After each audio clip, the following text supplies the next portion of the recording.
Alors bonjour et bienvenue à ma première capsule vidéo concernant les caractères de divisibilité. Je n'ai pas trouvé ce que je voulais sur le web, donc j'ai décidé de créer la mienne. Alors voilà, on commence. À quoi ça sert les critères, les caractères de divisibilité?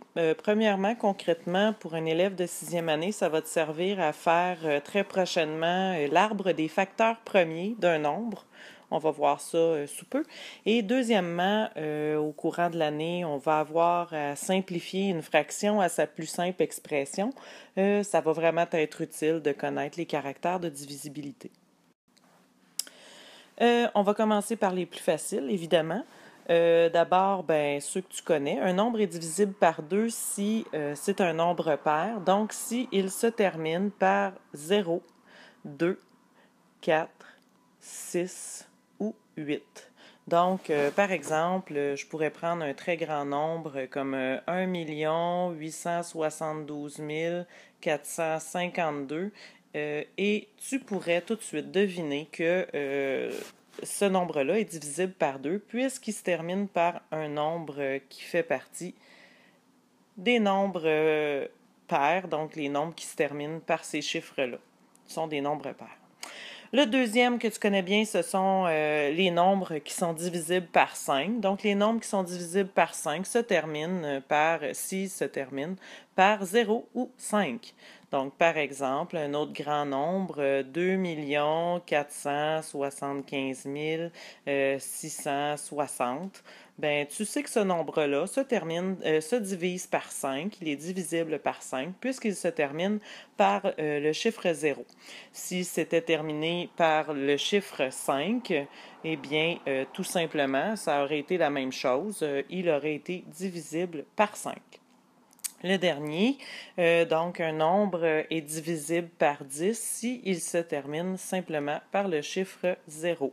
Donc, peu importe quel est le nombre, 452 770, puisqu'il se termine par le chiffre 0, ce nombre-là est divisible par 10. Et tu sais aussi qu'il est divisible par 5, puisque les nombres divisibles par 5 se terminent soit par 0 ou 5, et qu'il est également divisible par 2, puisqu'il se termine par un des chiffres parmi lesquels les nombres pairs se terminent. On s'en va à la diapo suivante. On y va avec un petit peu plus compliqué maintenant. Les nombres qui se divisent par 3, pas par toi. Donc, un nombre se divise par 3 si la somme des chiffres qu'il compose se divise par 3. Alors, je prends un nombre, par exemple, 1623. Alors, est-ce que ce nombre-là se divise par 3? Alors, je te dis que la somme des chiffres qu'il compose doit se diviser par 3. Alors, le nombre se compose du 1 plus le 6 plus le 2 et finalement le 3. Et j'ai l'impression d'annoncer le bingo, les chiffres de la loterie. 6 plus 1, 7, plus 2, 9, plus 3, 12. Et 12 est un nombre qui se divise par 3. Donc, tu peux en déduire que 1623 est divisible par 3.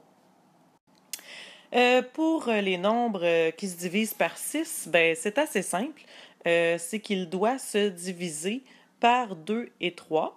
Donc, ça doit être à la fois un nombre pair et qui se divise par 3. Donc, j'en prends un autre, 2800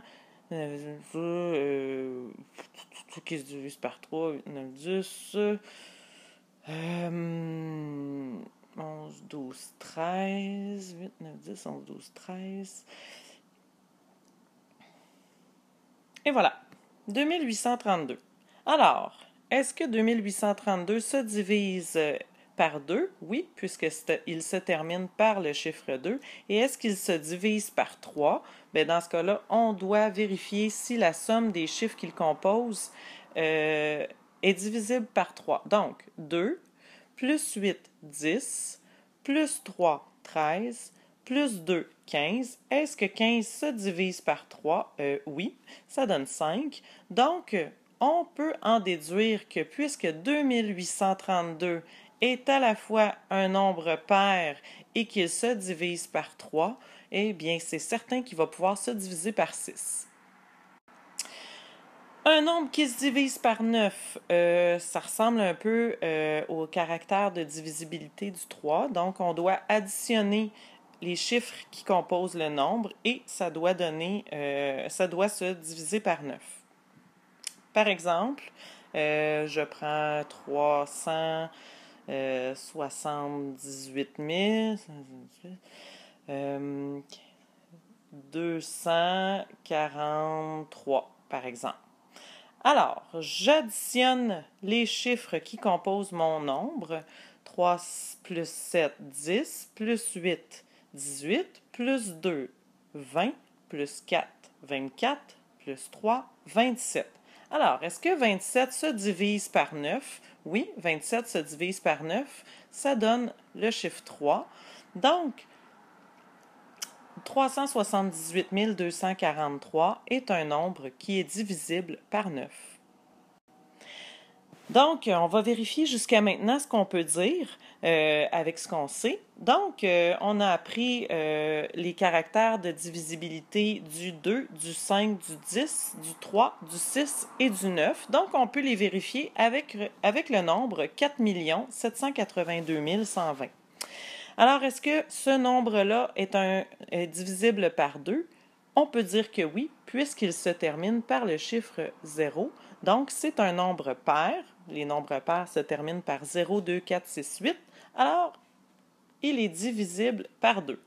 Est-ce qu'il est divisible par 5? Oui, encore une fois, parce que les nombres qui se divisent par 5 se terminent par 0 ou 5. Et comme on se termine par 0, ici, ben, ça se divise par 5 également. Est-ce que le nombre se divise également par 10? Eh bien, les nombres qui se divisent par 10 se terminent par 0. Encore une fois, puisque c'est le cas ici, on sait que notre nombre se divise par 10. Maintenant, est-ce que notre nombre se divise par 3? On doit additionner la somme des chiffres qu'il compose pour le savoir. Donc, 4 plus 7, 11. 11 plus 8, 19. 19 plus 2, 21. 21 plus 1, 22. Plus 2, 24. Alors, la somme des chiffres qui le composent est égale à 24. Est-ce que 24 se divise par 3? La somme des chiffres qui le composent se divise-t-elle par 3? Oui, ça se divise par 3, ça donne 8. Donc, puisque la somme des chiffres qui le composent se divise par 3, mon nombre est divisible par 3. Est-ce qu'il est divisible par 6? J'ai pas beaucoup de calculs à faire puisque j'ai déjà vérifié s'il est divisible par 2 et s'il est divisible par 3 et j'ai découvert que oui. Alors, je sais que ce nombre-là est divisible par 6. Maintenant, je peux aussi me demander est-ce que ce nombre-là est divisible par 9? Alors, je dois additionner les chiffres qui le composent. Je l'ai déjà fait ici, ça donnait 24. Alors, est-ce que 24 se divise par 9? 24 divisé en 9, non, ça ne se divise pas par 9. Donc, le 4 782 120 n'est pas divisible par 9. Alors, tu vois qu'en quelques instants, en quelques secondes, j'ai pu découvrir que mon nombre, qui est quand même assez énorme, peut être divisible par 2, par 5, par 10, par 3 et par 6. Maintenant, les deux derniers par 4 et le prochain par 8. Alors, un nombre se divise par 4 si le nombre formé par ces deux derniers chiffres se divise par 4. Je vais prendre par exemple 76 384. Bon, alors je vais chercher les deux derniers chiffres qui composent mon nombre et ça forme le nombre 84. Est-ce que 84, ça se divise par 4? J'ai juste à le vérifier. Donc, 4, 2 fois 4, 8. Il ne me reste plus rien, je baisse mon 4. Ça rentre une fois 4, 4. Et là, tu remarques que je n'ai pas de reste et ma réponse n'est pas un nombre décimal.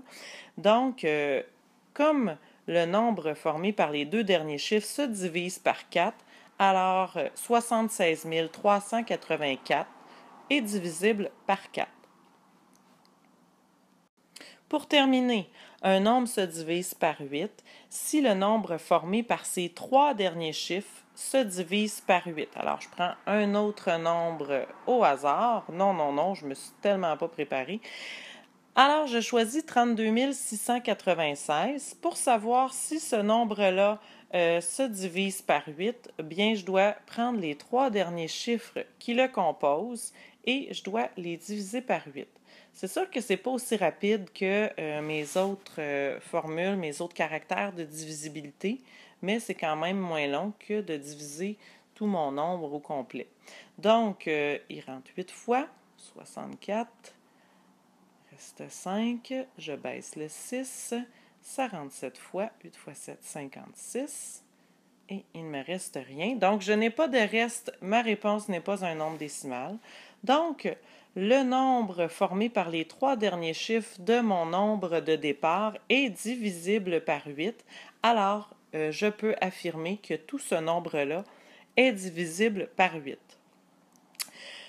Plusieurs d'entre vous vont se demander, est-ce qu'il y a un caractère de divisibilité pour le 7? Oui, il y en a un, mais il est extrêmement compliqué et il ne fait pas partie des attentes de fin de sixième année. Alors, je me suis dit, pourquoi se compliquer la vie? On ne l'apprend pas. Si tu veux le chercher, bien, fais-toi plaisir en allant sur Google. Bien voilà, merci de ton écoute. J'espère que cette capsule va t'aider dans ton étude. Au revoir.